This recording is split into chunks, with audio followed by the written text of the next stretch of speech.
Awesome. Good morning, everyone. I'm going to set my own timer to keep myself honest here, and then let's get started. So I've been basically tasked with covering everything. Uh, so we'll see how we get on. So in that spirit, let's zoom out and just think about exoplanets as a whole. So you have all seen this diagram, right? So we're just looking at semi-major axis versus the mass estimate for exoplanets. And what's been incredibly clear, everywhere that we have sensitivity to detect exoplanets, we've found them. Where we have gaps, however, are particularly interesting spots, right? So we're not very sensitive to rocky planets in our own solar system or ice giants. So I'll talk a little bit, I mean, obviously, I'm going to talk a lot about how we get here, but we kind of so far have detected certain main classes of exoplanets using both direct and indirect techniques. So the majority of exoplanets detected to date have been done indirectly. The first, obviously, are the hot Jupiters, detected via radial velocity due to their tug on their parent star. And then also by transit as they pass in front of the star, causing just a slight amount of dimming. And now we have quite a few super Earths and mini Neptunes and even rocky planets. We have some planets that are analogs to the giant planets in our own solar system. And we also have a small but growing cohort of widely separated young giant planets, and also their somewhat more massive brown dwarf cousins. But what you can definitely see here is most of these planets are detected indirectly, right? And we only have maybe on order 20 or so bona fide directly imaged exoplanets. So given there's so much more parameter space over here, why do we particularly care about these planets? So I'll give you a few justifications here, somewhat driven by the results from the decadal survey. First of all, the planets that we're imaging to date are all very young. We see them in their thermal emission. And that means that we're catching them right at the epoch of their formation or slightly after. Sometimes they're still in their natal disk. So that means we can study how these planets form since we're catching them so early on. We also have light directly from the planets themselves. So that means we can start characterizing their atmospheric properties in particular in great detail. And this enables comparative planetology. We can even compare, for instance, our directly imaged planets that are warm because they've just formed with hot Jupiters that are warm for completely different reasons. And then in the longer term, this is the most sensitive technique to detect and characterize exo-Earth twins. So if we go back to our diagram here, you notice there's pretty much not anything detected right here. We're not likely to do this with transit because Earth is going to transit, if you were looking at it as an exoplanet, once a year, right? So it's challenging. You don't have that many opportunities to observe this. Direct imaging is much better suited for trying to detect and characterize exo-Earths around G stars like our own sun. So what have we found so far? Here are some of our key kind of emblematic exoplanet systems that we've imaged. So they're kind of very scaled up versions of our own solar system, HR 8799 b, c, d, and E, Beta Pic B, and 51 Eri B, the coolest planet yet imaged. And again, another key advantage with direct imaging is that you immediately have spectroscopic and photometric measurements. So you can see everything that's filled in has spectroscopy. All the directly imaged planets have it, whereas not that many transiting exoplanets are amenable to transit spectroscopy techniques. So again, as noted, right now we are detecting young giant planets. So here is our very first contrast curve of the meeting. There's going to be a whole lot more of these. So here are our directly imaged planets via their own thermal emission. This is basically where we are right now. And they're much more challenging if you start looking at them in optical instead of infrared. And the story of the next couple of decades is going to be pushing down to higher and higher contrasts. So first we'll have Roman in a couple of years that has the potential of potentially detecting our radial velocity detected planets for the first time. I actually don't have it on here, but you have the ELTs as well. Will probably be sensitive to more RV planets. And then, of course, longer term, which we're going to talk about a lot, is Habitable Worlds Observatory, which should get us to the contrast necessary to detect exo-Earths. Okay, but how do we do this? So let's step back and think about something else. What steps do we need to go through? What puzzle pieces do we need to put together to image a planet? Right? So there's a few main challenges, right? There's resolution and there's contrast. So resolution, for what it's worth, is the easier of the two challenges. So if we had an Earth twin orbiting at 1 AU from a sun-like star, 10 parsecs away, it's going to be about 0.1 arc seconds from its star, which, by current standards is not too hard as long as you have diffraction limited imaging. This is the tricky part, is how do you get to the diffraction limit with an 8 to 10 meter telescope? So here's just the full width half max. It's a function of your wavelength and the diameter of your telescope. The bigger the telescope you have, if you can hit the diffraction limit, the better resolution you have. So this is probably the easier of the two challenges, as long as you get to that diffraction limited imaging. It's contrast that is really challenging. So if we're going to talk about reflected light, the light that the planet is reflecting back from the star, and we're going to work in the optical. Here is our equation for our contrast, and it's essentially the size of the planet, so how big the disk of the planet appears at this particular distance from the star, so that's this A sub p, and then how reflective the planet is. So if you plug numbers in here, at V-band at 10 parsecs, if you were looking at Jupiter, you would need, oh, wrong direction. You would need a contrast of 10 to the negative 9 at 0.5 arc seconds, so the V of about 27. Earth is about V of 29 at 0.1 arc seconds, so one contrast in one part of 10 to the 10. We can't do this yet. We're getting there, and this is a lot of effort is going into this. What we can do right now is image planets, especially young giant planets, via their thermal emission.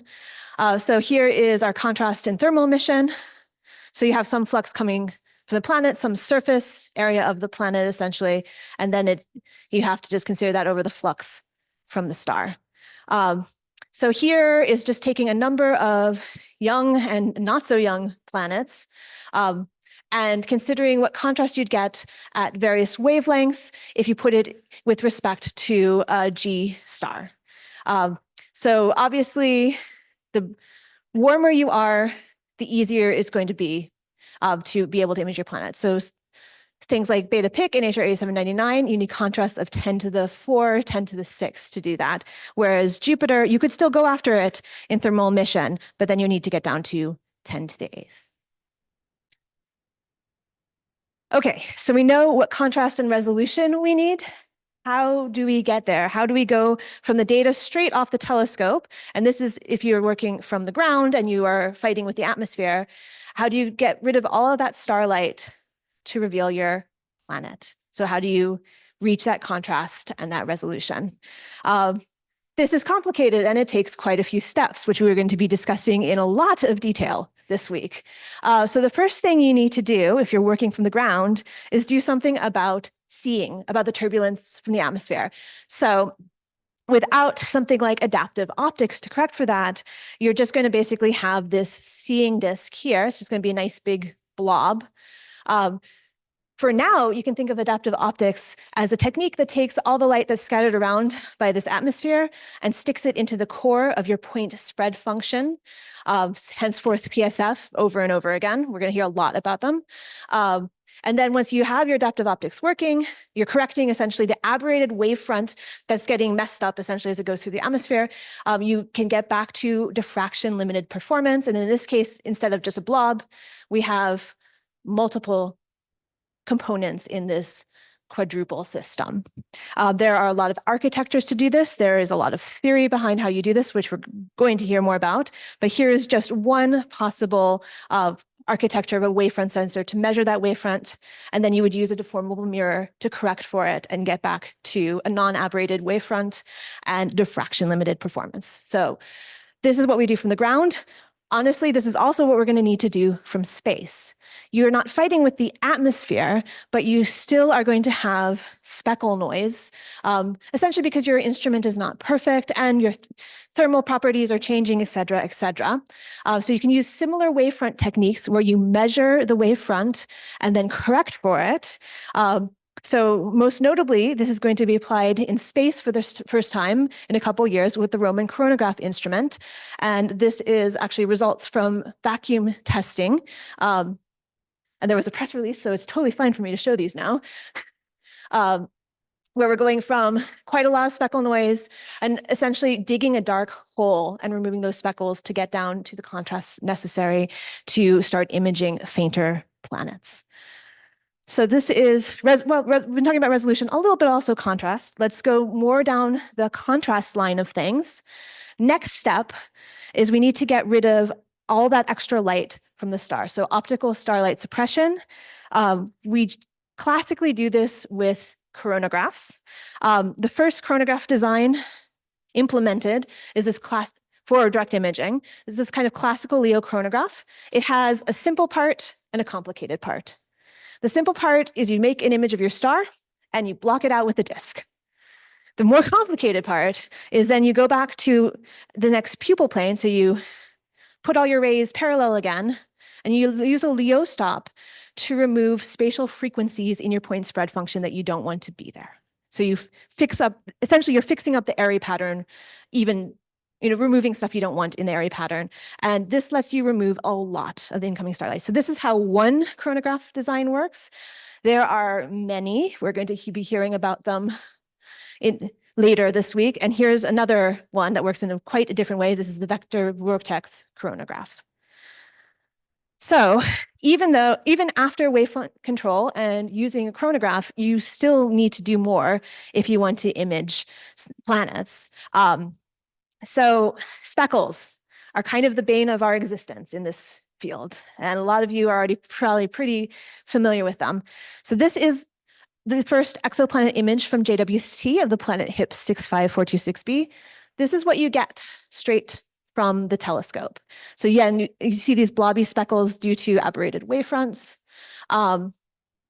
And then you need to apply dedicated post-processing techniques to remove this speckle noise. So here's two different techniques here. Angular differential imaging, ADI, and reference differential imaging. They're actually kind of the same in many ways. And what you're doing here is you are modeling the point spread function with the star and all the speckles. And if you have a good enough model, you can remove it and reveal your planet. So the difference with angular differential imaging and reference differential imaging is just how you build your model. With angular differential imaging, you can choose to look at either side of this. This is just a dual. Oh no, is it going to let me play my? No. Okay, this was supposed to be a video. It is not a video. So what it was supposed to happen is when I played the video, you would see that this background star in this case is going to rotate in the image. Oh, yeah, I see. Just not from this thing. Yes, hooray. So this is a sequence, an observing sequence where the rotator has been turned off. That background star appears to rotate as the star itself is rising and setting. So it's just rotating with the parallactic angle in the sky. What you can see, the speckles don't care. So this is a way of decorrelating your planet or your companion or whatever from speckles. So you can use this sequence. You could simply just do a median combination and get a pretty good estimate of your point spread function to subtract away. There's fancier ways to do this, which Faustine is going to be talking about. But essentially what you're going to do is use the series of image to model your point spread function without your planet in it. So here we're doing it by changing the angle during the observation. But another thing you could do is reference differential imaging. You could just look at a completely different star if your telescope is stable enough and use that as a model for your point spread function and subtract it out. All right. So now these are the pieces that we need to put together. This is a bit of a ground-based figure, but you get the idea. You need to correct your wavefront to get to diffraction limited performance. Adding a chronograph will remove additional starlight, as well as clean up the Airy pattern of your telescope. And then you can use PSF subtraction techniques to remove the remaining light and hopefully reveal your planet hiding below. So that's the how. let's talk about not really the why, but the what. So using these techniques, what are directly imaged planets that we have so far like, and what can we measure about them? So the planets that we've imaged to date are what I often like to refer to as baby Jupiters. So they have masses greater than about 3 Jupiter masses. They're actually baby super Jupiters, essentially. Effective temperatures, so kind of cloud top temperatures of 600 to 1400 Kelvin. And they're young by astronomical standards. So less than 100 million year old ages. So we're catching them right after their epoch of formation. The ones we're sensitive to right now are tens to hundreds of AUs from their star, so quite widely separated, and they're about 10 to the 4 to 10 to the 6 times fainter than their star. Mostly so far, these have been detected in near infrared using 8-meter ground-based telescopes, plus adaptive optics, plus coronagraphy. But more and more of these detections are moving into space as well. So one thing that's really exciting, I used to have a slide where I showed every directly imaged exoplanet we have to date. They don't all fit anymore.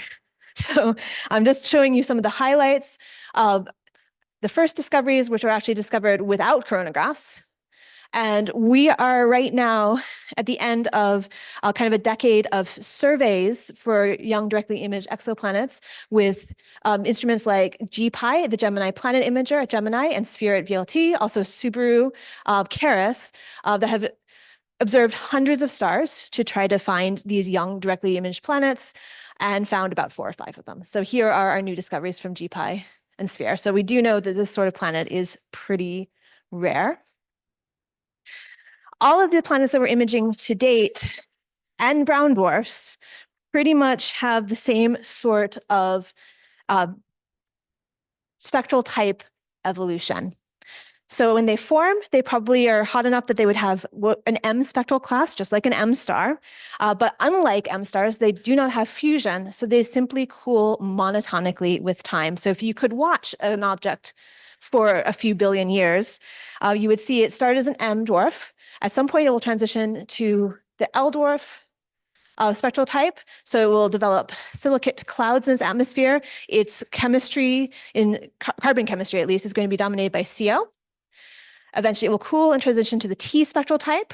These silicate clouds clear, and the CO then becomes sequestered in methane instead of carbon monoxide. And eventually, we get to the Y spectral type, where you're going to see water vapor and colder cloud species. And we can actually see this transition, at least between L and T, for both brown dwarfs and young directly imaged exoplanets, very clearly if we look at yet another classical astronomical tool, the color magnitude diagram. So this is our first color magnitude diagram of the conference. I'm assuming we're going to see a lot more of these. So here we have infrared color, J minus K, versus the absolute mag in J. And the LT transition is characterized by this swing to really red colors at the end of the L spectral type, and then this rush to the other side of the diagram to these really blue T dwarfs. So what's going on here for a given object? Again, the red colors are probably from these silicate clouds. And eventually in this transition, those clouds break up or drop below the photosphere, and they appear specifically very blue in the infrared. One thing that's very interesting, so you notice there's actually 2 sequences here. We have the brown dwarfs, and these are planetary mass objects. Some of these are companions, some of these are just free floating in the field. And you'll notice the lower surface gravity, lower mass objects tend to actually be redder than their higher mass counterparts. So this is telling us something about their atmospheres, something about their clouds. Their atmospheres are supposed to be more vertically extended. And I think this is one imprint of that. One thing that's been very surprising, when I was here at the Sagan workshop, we thought, this was before the first detections, we thought that all our planets were going to be over here, T dwarfs. They're going to have strong methane absorption. We designed entire surveys assuming that they'd have strong methane absorption. And of those 20 bona fide directly imaged exoplanets we have, this one here, 51 Area B, is the only one that has a significant 1.6 micron absorption feature. So what we also know is that these objects are holding on to clouds down to much lower effective temperatures than we expected. Okay, so diving into these in a little more depth, this is what spectroscopy, low resolution spectroscopy for some of these planets looks like right now. So this is our L dwarf sequence for young directly imaged exoplanets from Beta Pic, which is an early L, 3 of the HR 8799 planets that are mid Ls, and 51 Area B, our 1 T dwarf planet. You see it has this nice methane absorption feature. You see prominent molecular absorption in all of these. So water features in all of these, CO in the L dwarfs. So our CO feature is just right kind of here. And then this one clear methane feature in 51 Area B. What you can also see is right now, the quality of spectroscopy is for these objects is not what we can get, is not as good as what we can get for these objects here. So these are young field L dwarfs, so similar objects, just not orbiting stars, observed with the 4-meter class telescope. And you see a lot of the same features. You also see this very characteristic peaky H-band feature. So this triangle shape here is a sign of low surface gravity, essentially of puffiness. And probably you do see it in these spectra as well. It's a little hard. So for Beta Pic, I believe it. Here's in contrast is what a high surface gravity L dwarf looks like. The takeaways so far from the low resolution spectroscopy, this peaky, starting what we've discussed, we have this peaky spectral shape in H-band that tells us that these are low surface gravity. If you try to fit models over a wide wavelength range, so here's just one example, you often are going to need clouds, silica clouds, to try to fit the photometry. And then we've been talking about low resolution spectroscopy, but we're going to transition a bit to higher resolution spectroscopy. When you look at higher resolution, you start seeing even more molecular features, so strong molecular features from CO, methane, and water, but CO features appear to be stronger than methane for most objects because they're L dwarfs. Another thing we've been measuring, not for the directly imaged planets themselves yet, but for some of their more easily observed counterparts. Oh, so sadly, our little image of VHS 1256b is right here. What you would see is that it is a wide companion to M dwarf binary primary. So it is 8 arc seconds away. It is about 40 AU away, and it is really easy to observe, right? So you just observe it. You don't have to deal with high contrast or anything like that. Awesome. Now you can see it. So it's essentially a free-floating planetary mass object. Oh, no worries. Which way? This way. It is also highly variable. So this is Hubble Space Telescope monitoring. This was one epoch in 2018 where it varied by 20% in J-band in 8 hours. And then between the trough here and when it was observed again in 2020, this is a 38% variation. So what's going on here, this object rotates at the period about 22 hours. It probably has patchiness in its cloud. So essentially, because there are holes in the cloud cover, there are parts of the atmosphere that are a bit brighter or a bit fainter. And as they rotate in and out of view, you can measure this in its light curve. So those are our measurements, largely based on atmospheric measurements. Now let's talk about how we can get even more information out of them. So we talked about measuring things like the light curve variability, the colors. We could also, for instance, measure mass, but a lot of other properties we get from models, right? So everything I've been talking about, for instance, for temperatures, we have to get that from modeling these observations. So there are 2 main ways to do this. Forward modeling. So this shares heritage with basically stellar models and brown dwarf models. So in this case, you are just taking essentially shells and solving your radiative transfer equations, all your opacities, et cetera, and getting a consistent solution. Now, whether that consistent solution looks like your spectrum of your planet or not, well, that's a good question. That depends on what physics you put in. And then the other way is to do inversion techniques. So you use a simpler model and you use Bayesian techniques to essentially retrieve the spectrum given the model. So it will definitely agree, but the question is your simple model enough? These modeling techniques are, however, vital if you really want to get the most out of your data, especially as we move to higher resolution spectroscopy. So this is medium resolution spectroscopy of HR 8799b, and this is a retrieval analysis that is essentially able to pull out composition. So the C to O ratio and M over H. So you can start looking at measurements of atomic and molecular abundances. And one thing that's exciting about this, it then lets you connect back to exoplanet formation and migration histories. So there's the idea that essentially measuring your C to O ratio and other abundance ratios can tell you where in the disk and how your planet formed, whether you're beyond this water ice line, beyond the CO2 ice line, or beyond the CO ice line. The connection of CO ratio to the formation model is maybe not as straightforward as people first thought, but this is a very powerful way to test the formation mechanism of your planet. Again, moving to higher resolution spectroscopy. This again, higher resolution, more information. This is the same object I was showing you the variability for, VHS 1256b, and here is its spectrum with JWST, all the way from 1 micron out to 15 micron. So all of these wiggles, it's not noise, these are all lines. And what's particularly interesting about this is what's going on right here. It's a little hard to see, so let's zoom in on it. So I showed you that light curve where you're seeing lots of variation. I said there's silicate clouds in this, and the variation of different holes in the clouds coming in and out are causing this variability. So how do we know that? This is one of the first, well, the first planetary mass object that we have a direct detection of silicate features in the mid-infrared. So here is VHS 1256 in gray. Here is an field L dwarf without the silicate feature, so it just kind of has this slope. Here we're comparing it with one that does. The silicate feature is caused by small grains high in the atmosphere, but it's kind of the smoking gun that those clouds really are there, and probably what's driving this variability.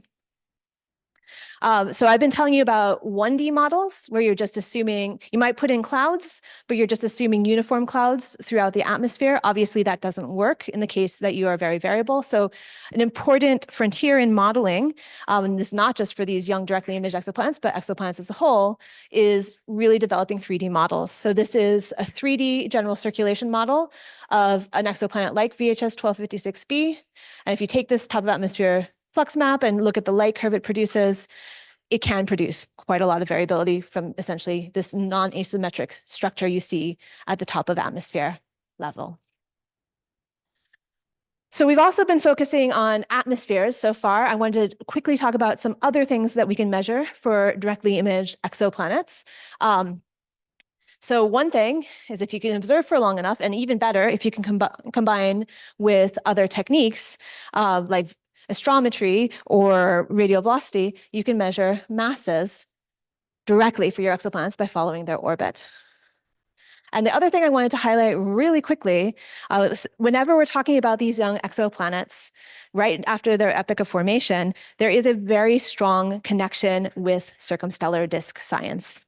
Not just for the young objects, obviously for the young objects, because sometimes we can still see their impact on the disk, like in this classic ALMA image where these gaps are probably from planets covering them, but this connects even to older ages, right? So with the idea of exozodies, that even for older stars, you're going to have residual disk material that is going to potentially affect how well you can detect planets in those systems.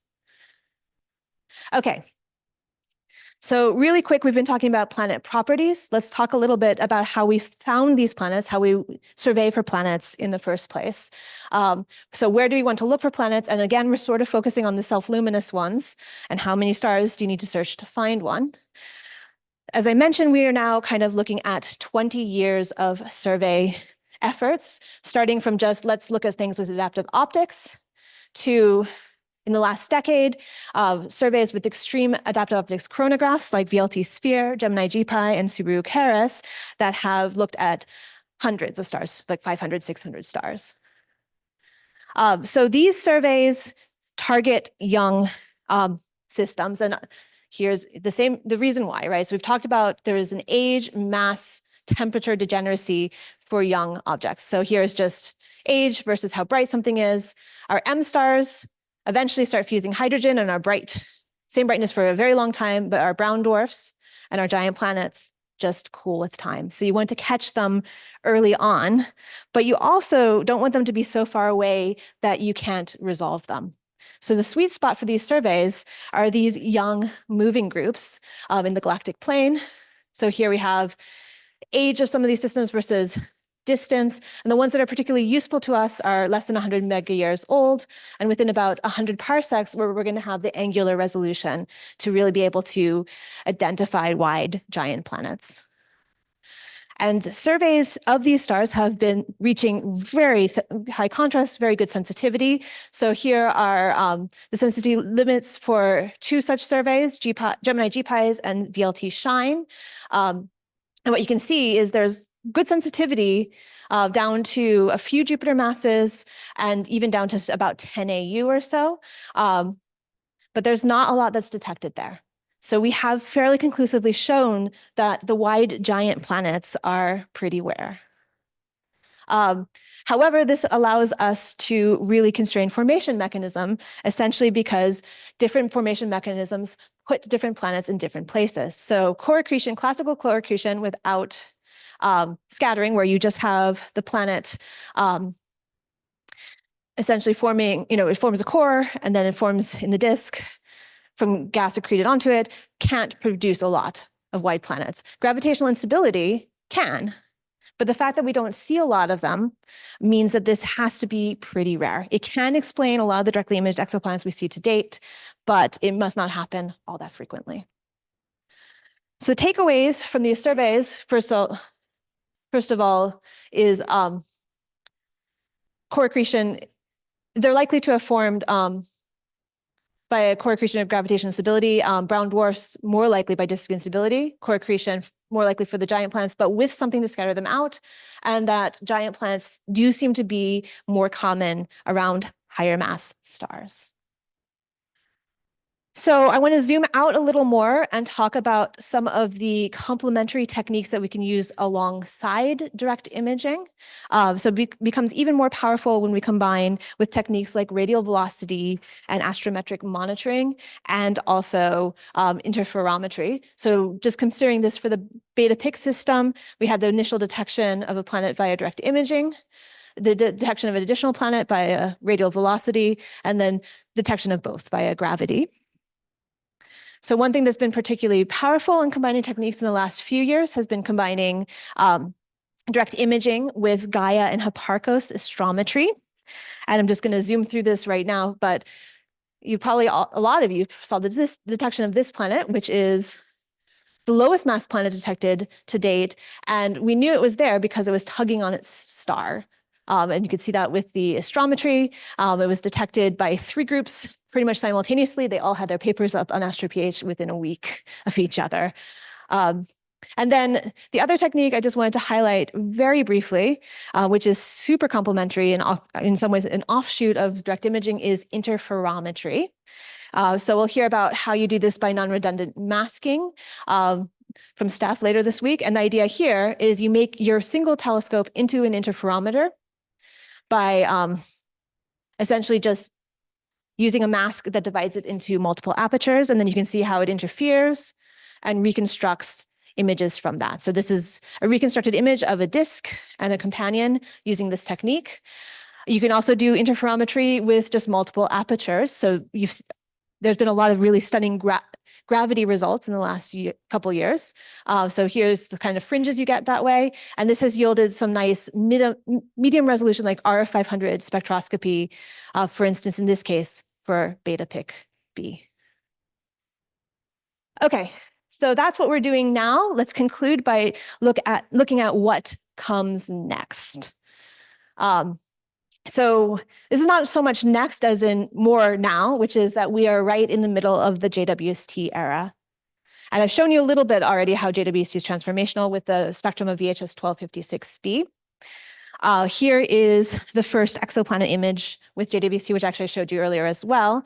And these are the first images of any exoplanet beyond 10 microns. And these are definitely much improved images here below 5 microns, which is very difficult to do from the ground.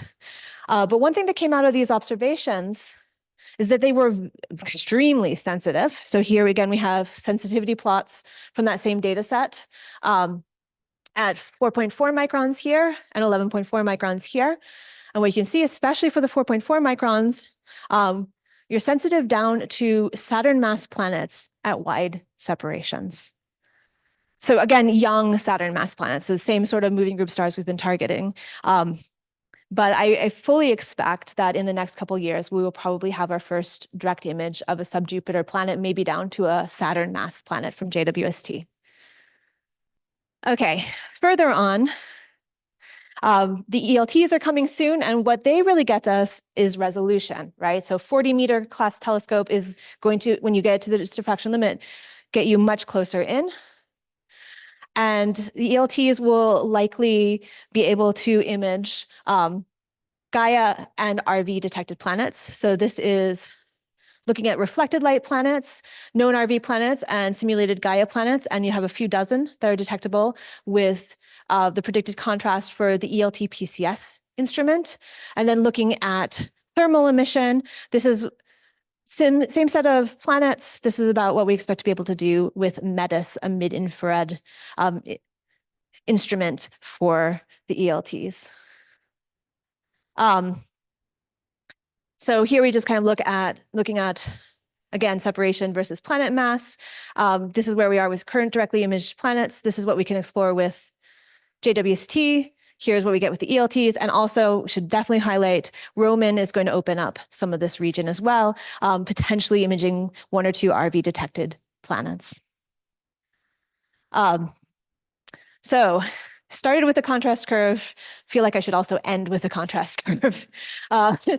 This is kind of the same theme, right? The story here is pushing to higher and higher contrasts. And getting to solar system analogs is going to take RV and also going to space, but only for giant planets. Our first habitable zone planets imaged might be with ELTs, but they're not going to be exo-Earth twins around G stars. They are going to be things like Proxima Centauri b. So this is a habitable zone planet around our very nearest star. Whether it's habitable or not, that's a good question. And it's something that is likely detectable with one of the ELTs. And of course, further on, we need to go to space if we want to detect true exo-Earth twins.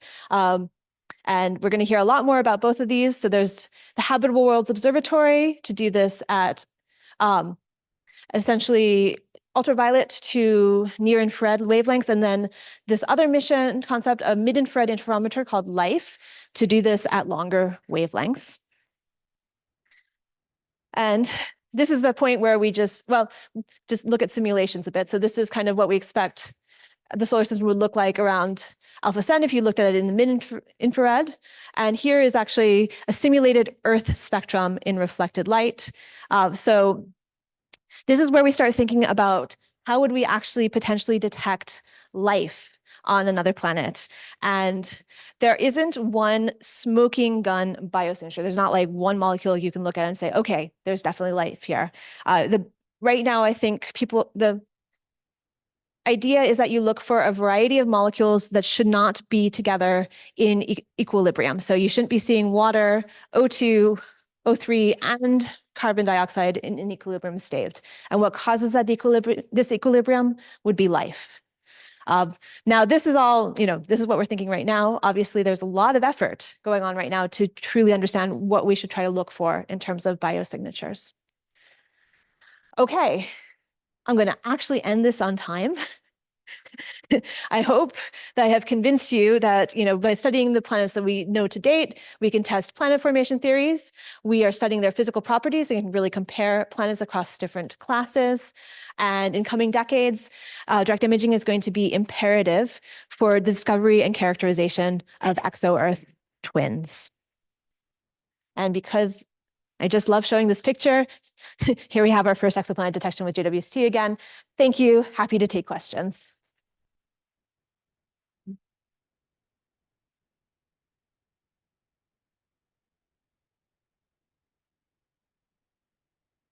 So Beth, thanks very much for a great talk and also just a great roadmap to what's coming up in the rest of the conference. There are a lot of details that'll be filled in from the Yeah. talks you mentioned, and then obviously ones you didn't mention. So we're really looking forward to that. Let's see if we have time for a couple of questions. Just raise your hand, don't be bashful. I'll start off with one. So Beth, you noted that with JW, we have the sensitivity to get down Yeah. to half or maybe a third of a Jupiter mass, maybe even getting down to Uranus mass levels. But it'll be for widely separated planets. Yeah. So the question I have is, what are the mechanisms for forming planets out there, or getting planets that form closer in out to those wide separations? Yeah, I think it is a question of how to get planets closer and out to those wide separations. Like with the higher mass directly imaged planets, we're detecting at separations of like beyond 20 AU. You probably need to form them closer in where the disk is a bit denser. But then there's ways to get them out, like planet-planet scattering, other migration mechanisms. To be honest, how these planets form and how they get out there is still very much an open question. It's hard to do. Yeah, I mean, at some level, we may be seeing a mass limit of a few Jupiter masses that could form by gravitational instability. And then what we've been seeing with some of our JW data is we have this fabulous sensitivity, and we've yet to find those lower mass planets for which we have the sensitivity. So it's going to be very interesting. What I will say is, in terms of finding planets with direct imaging, the dam will probably break when we can move into about like 3 to 5 AU ranges, because we know that there are giant planets at those ranges from radial velocity. They're not as common as maybe we would have thought 20 years ago, but they are definitely there. And so when we get to the contrasts and separations to look there, we will have things to look at. It's going to be all about resolution combined with the contrast. Let's see, some questions. You have one online, Tracy? So we have an online question asking, how do we infer the mass for directly imaged planets? How can we be sure about the mass luminosity function? Oh, that's a great question. Okay, so the best thing to do is, if you can, you don't infer mass. You follow the orbit and you figure out something about the orbit, and from the orbit, you can get your dynamical mass. You can't do that just from direct imaging because you have this uncertainty and inclination. But if you can combine with radial velocity or with a Hipparcos astrometry, then you can solve that and actually get your dynamical masses. So that's been done actually for I'd say 5 to 10 directly imaged exoplanets. So that would be the gold standard. That would be what you want to do. For the planets that are too widely separated, or you don't have the RV or the astrometry, then you need to estimate your mass from models. So you use the same models where you're just looking at how the luminosity changes with age. You need to know your luminosity very well. You need to know your age very well. And then you can essentially estimate your mass from the models. And then you are 100% limited by how much you trust your models. So to benchmark it, you need to get more dynamical masses and try to make sure your models are actually agreeing with reality. And that is a work in progress right now. Okay, I'll have one more question. I mean, we're about to get a dump in the next couple of years from Gaia of couple times 10 to the fourth planets. Where do you see the impact of direct imaging looking at those systems? I think that they are likely to be some of the first directly imaged reflected light planets. However, that first dump is going to be over 5 years monitoring, so they're going to be pretty close in. But if we're looking at the very nearest systems, some of them we are going to have the contrast to potentially detect those with ELTs or potentially with Roman. I don't think it's going to be that many, but I do think those are going to be our first, either that or some of the RV ones are going to be our first reflected light planets imaged. Okay, if there's no other questions, one more, great. Do we have any people here having questions? Yeah. I can pass you the mic. Okay, let me ask this online question first. So this question asks, does presence of different L or Y or any other type of exoplanet indicate anything about the environment? So I couldn't quite hear the present of the spectral type, or? Spectral type related to the environment of the planet. Oh, in terms of what system it's in? No, that's just going to be a function of its age, pretty much, right? Of how massive it is and its age. The directly imaged exoplanets we're looking at to date, unlike the transiting exoplanets, are basically far enough from their star that they don't even see it. Like they're not irradiated, they're not really affected by their system. That will change as we move to reflected light exoplanets. But for the young ones that we're imaging right now, they might as well be completely isolated in terms of what they see from their star or their system. Okay, let's thank Beth again for